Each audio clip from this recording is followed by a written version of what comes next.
Hello! Welcome to Aishitha vlogs. దూరంగా ఉంటున్న వాళ్ళు, లేదంటే కొత్తగా పెళ్ళైన వాళ్ళు, చేపల పులుసు చేయడం రాని వాళ్ళు, అమ్మ చేపల పులుసు ఎలా చేయాలి అని ఫోన్ చేసి కనుక్కుంటారు కదా! అలాంటి వాళ్ళకి సింపుల్‌గా మన ఇంట్లో ఉన్న ఇంగ్రీడియెంట్స్‌తో చేపల పులుసు ఎలా చేసుకొని చెప్తాను. ఇంక చేపల పులుసు తయారు చేసుకోవడం స్టార్ట్ చేసేద్దాం. ముందుగా ఇలా కడాయి తీసుకొని, ఆయిల్ వేసుకొని వాటిని బాగా వేడవ్వనివ్వాలి. ఇలా వేడైన తర్వాత మనం ముందుగా కట్ చేసి పెట్టుకున్న ఆనియన్స్ ఉంటాయి కదా! ఇలా పేస్ట్ తీసేసుకోవాలి. నేనైతే ఇలా పేస్ట్ తీసుకున్నా. ఇందులోనే కొంచెం పసుపు వేసుకున్నా. అందుకే ఈ కలర్‌లో ఉంది. ఇలా పేస్ట్ తీసుకొని బాగా కలుపుకోవాలి.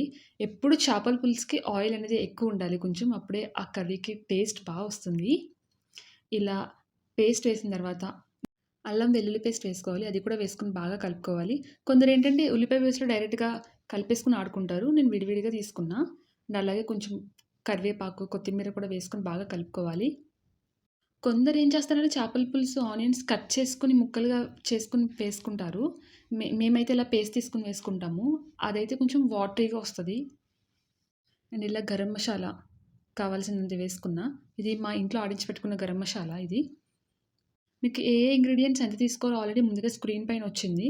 అది ఫాలో అవ్వండి. ఇంకొంచెం ఎక్కువ తీసుకున్నట్టయితే ఇంకొంచెం ఎక్స్‌ట్రా తీసుకోండి అన్నీ.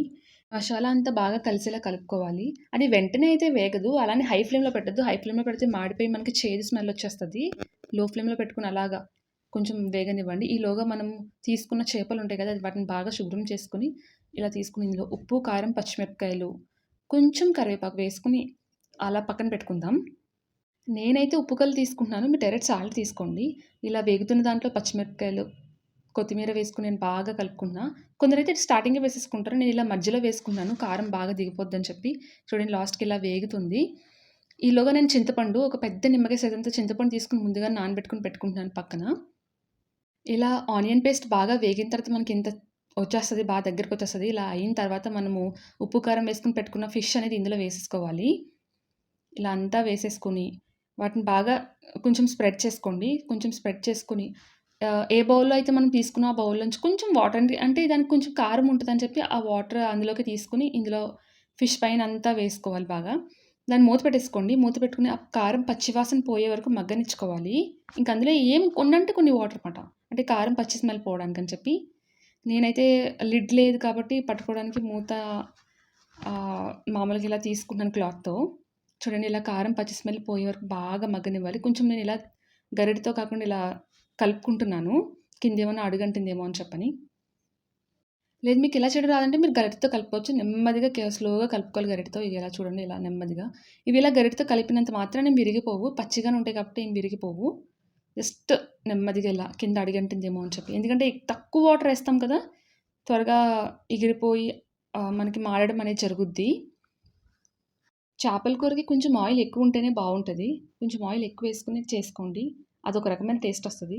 ఇలా మనం ముందుగా తీసుకొని పెట్టుకున్న చింతపండు పలుపుని చిక్కగా ఫస్ట్ చిక్కగా వేసుకోవాలి. ఇలా చిక్కగా వేసుకొని, దాన్ని బాగా కుదుపుకొని లేదా కలుపుకోండి. ఇలా. ఇలా కలుపుకోవడం అనుకునే వాళ్ళైతే మీరు గరిటెతో కలుపుకోవచ్చు. ఇలా బాగా కలుపుకోండి.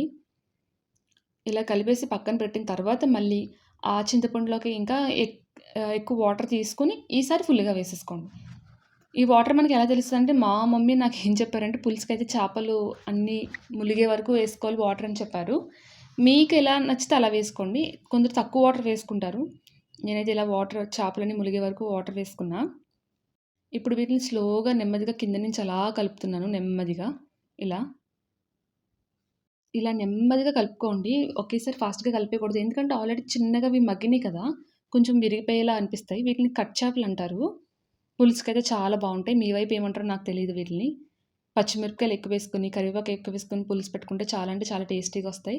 ఇలా అంతా బాగా కలిపేసిన తర్వాత మూత పెట్టుకొని ఒక 10 మినిట్స్ మీడియం ఫ్లేమ్‌లో వదిలేసండి. చూడండి ఇలా కరివేపాకు నేను పైన చల్లుతున్నాను. ఆ ఫ్లేవర్ అనేది దానికి పట్టడానికని చెప్పని. ఇలా మూత పెట్టేసి చెప్పాను కదా! ఒక 10 మినిట్స్ అలా వదిలేసేయండి మీడియం ఫ్లేమ్‌లో.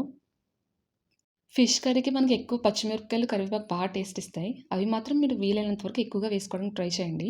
అండ్ ఇలా నేను మూత తీసా మధ్యలో 10 మినిట్స్ అయిన తర్వాత. ఎందుకంటే ఆహ్, ఇది దగ్గరకొచ్చేస్తది ఈ టైంలో. ఆ ఉప్పు సరిపోయిందో లేదో అని చెప్పి మనం ఇప్పుడే చూసుకోవాలి. ఆల్మోస్ట్ ఉప్పు సరిపోయింది నాకు. నేనింకిలా కొత్తిమీర వేసుకొని ఇంకిలా దింపేసుకుంటున్నాను కర్రీ. ఈ టైంలో దింపేసుకుంటే మనకి తర్వాతకి అది ఇంకా దగ్గరగా అయిపోద్ది. మీకు ఇంకా వాటరీగా కావాలంటే ఇంకా ముందుగా దింపుకోవచ్చు. మీరు కూడా తప్పనిసరిగా ట్రై చేయండి. చాలా టేస్టీగా ఉంటది.